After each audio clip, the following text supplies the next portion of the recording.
Bonjour à tous. Non, on va pas commencer cette vidéo. Ça fait 3 semaines que j'ai pas fait de vidéo. Non, on va commencer comme ça. Oui, ça fait 3 semaines que je n'ai pas fait de vidéo.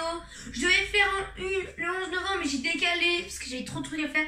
Mais ça y est, je sors enfin cette vidéo. La Première Guerre mondiale. Vous, pourquoi? Parce que le 11 novembre, on a signé l'armistice de 1918. Donc, c'est un bon thème. Donc, et ben, c'est parti. Alors, déjà... du coup, d'où vient la Première Guerre mondiale? Il faut revenir au XXe siècle, surtout en 1914. À ce moment-là, les tensions étaient grandes, surtout que la mèche pourrait être allumée. Résumons un peu. Déjà, il y avait les pays principaux. Et ces pays principaux ont formé 2 alliances. Déjà, la triple entente, composée de la France, du Royaume-Uni, du Grande-Bretagne et d'Irlande, et de l'Empire russe. Leur est mis la triple alliance ou triplice, forgée entre l'Empire allemand, l'Empire austro-hongrois et l'Italie. Et il y a les pays secondaires comme la Roumanie, la Bulgarie, la Serbie. Ces pays-là vont être très importants, notamment avec l'Empire ottoman. Alors, du coup, d'où vient la mèche allumée? C'est un jeune Serbe de la main noire, Gavrilo Princip, qui va donc démarrer cette mèche. Donc, le 28 juin 1914, tandis que l'archiduc François Ferdinand se déplace dans les rues avec sa femme pour saluer son peuple, voilà. Alors qu'il savait très bien que le danger était grand, mais il s'en fichait. Et là, paf, une grenade est lancée sur François Ferdinand. Il meurt sur le coup avec sa femme. Voilà comment la mèche va être allumée. Bon, l'empereur d'Autriche-Hongrie, il n'est pas très content et va demander à la Serbie s'il peut aller dans son pays pour faire une enquête. La Serbie refuse. L'empire d'Autriche-Hongrie déclare la guerre à la Serbie et leur dit que bon, c'est bon, c'est une petite guerre entre deux, on s'en fiche. Mais non! Parce que l'Empire russe était allié de la Serbie. Donc il va déclarer la guerre, il va donc mobiliser ses troupes contre l'Empire d'Autriche-Hongrie. L'Allemagne va lui envoyer un ultimatum le 31 juillet 1918. Ultimatum d'ailleurs qui va être refusé le 1er août 1914. Désolé ce que j'ai dit 1918, mais c'est 1914.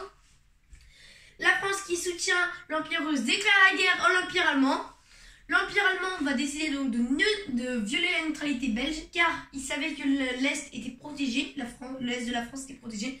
Donc il va contourner la France par la Belgique et les Pays-Bas, il les envahit.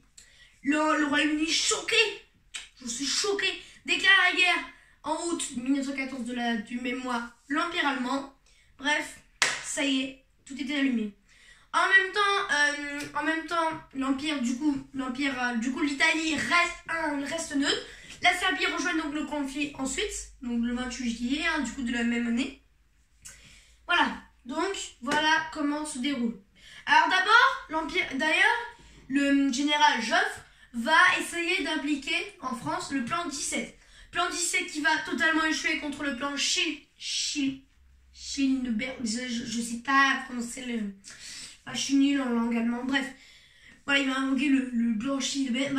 Bon, ça va échouer, le plan d'essai va échouer. Et donc, on décide de se rentrer dans la Marne. Car oui, les Allemands font une grosse erreur. Ils ont contourné Paris pour attaquer les forces françaises, ce qui est une grosse erreur que Joffre prend. Et du coup, va avec les taxis de la Marne entre le 2 et le 9 septembre 1914, attaquer les Allemands à la Marne et remporter cette bataille. C'est une grosse victoire qui va augmenter la popularité de Joffre et devenir du coup chef de toutes les armées de France. Alors, ensuite, du coup, il y a la guerre des tranchées de 1915. Entre-temps, un sous-marin, entre-temps, la Grande-Bretagne a fait un blocus maritime, du coup. Il y a ensuite la Bulgarie, l'Empire ottoman qui déclare la guerre aux autres puissances pour récupérer un peu de territoire, car elle était surtout alliée avec l'Empire allemand, ainsi que la Bulgarie. En attendant, l'Empire russe, donc du coup, déplace ses armées, donc arrive vers l'ouest, même s'il perd un peu de bataille contre l'Empire allemand. Ce qu'il faut savoir aussi, c'est que même si un sous-marin britannique avec les Américains coule, on pense que c'est à ce moment-là que les Américains vont déclarer la guerre aux Empires allemands, mais il faut attendre 1917. Et pour l'instant, les Américains ne font rien. Alors, continuons. Ensuite, du coup, la Bulgarie déclare la guerre à la Serbie. Malheureusement, la Serbie est envahie et capitule après le Monténégro, après la capitulation du Monténégro. Puis la Roumanie qui déclare la guerre en 1916, la Bulgarie, tout le monde en fait. Bon, elle se fait mater et capitule rapidement. Pendant ce temps, l'Empire russe est en très mauvaise difficulté malgré qu'elle a réussi à atteindre l'Empire d'Autriche-Hongrie. qui lui, quant à lui, occupe les territoires de la Serbie et de la Roumanie.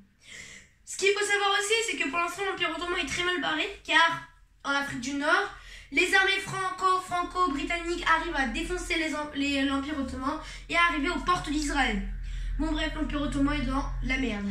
Enfin, désolé pour le gros mot, mais bon, faut bien le dire que il est dans un sacré bordel, ce petit gars-là. Alors maintenant, on arrive malheureusement à la tragédie 1917. Car oui, en 1916, l'Empire allemand et l'Empire austro-hongrie auront gagné la guerre sûrement, s'il n'y avait pas cette intrusion. Il faut savoir aussi que l'Italie a déclaré la guerre en 1915. Mais bon, on s'en fiche. Ce qu'il faut savoir, c'est qu'en 1917, l'Empire allemand va envoyer un message au Mexique pour attaquer les Américains. Problème, les Américains interceptent le message, sont fâchés, je suis fâché, et déclarent la guerre, bah tous les ennemis, en fait, les empires centraux. Finalement, beaucoup de pays vont abandonner, l'Empire ottoman capitule, puis c'est la Bulgarie, puis l'Empire d'Autriche en 1918.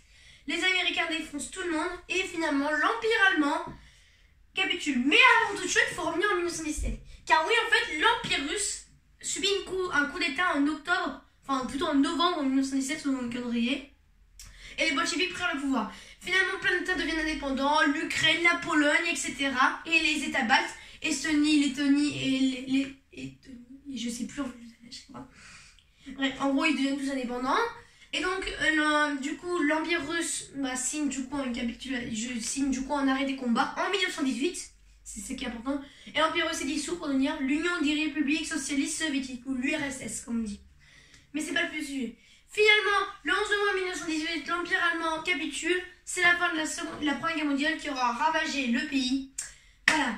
Alors, merci beaucoup d'avoir vu cette vidéo. C'est un résumé un peu, voilà, court. Hein. Et désolé pour le gros mot aussi, parce que vraiment, voilà quoi. Pour vous dire du coup, merci beaucoup d'avoir suivi cette vidéo. On lâche un abonnement, un like, et vraiment, parce que vraiment, ça me mettrait vraiment un petit commentaire aussi. Mais ça m'aimerait vraiment que vous abonnez à ma chaîne. On vit les 150 abonnés. Ciao, ciao. Et n'oublie pas, c'est une histoire. Abonne-toi à l'étudiant Nissa.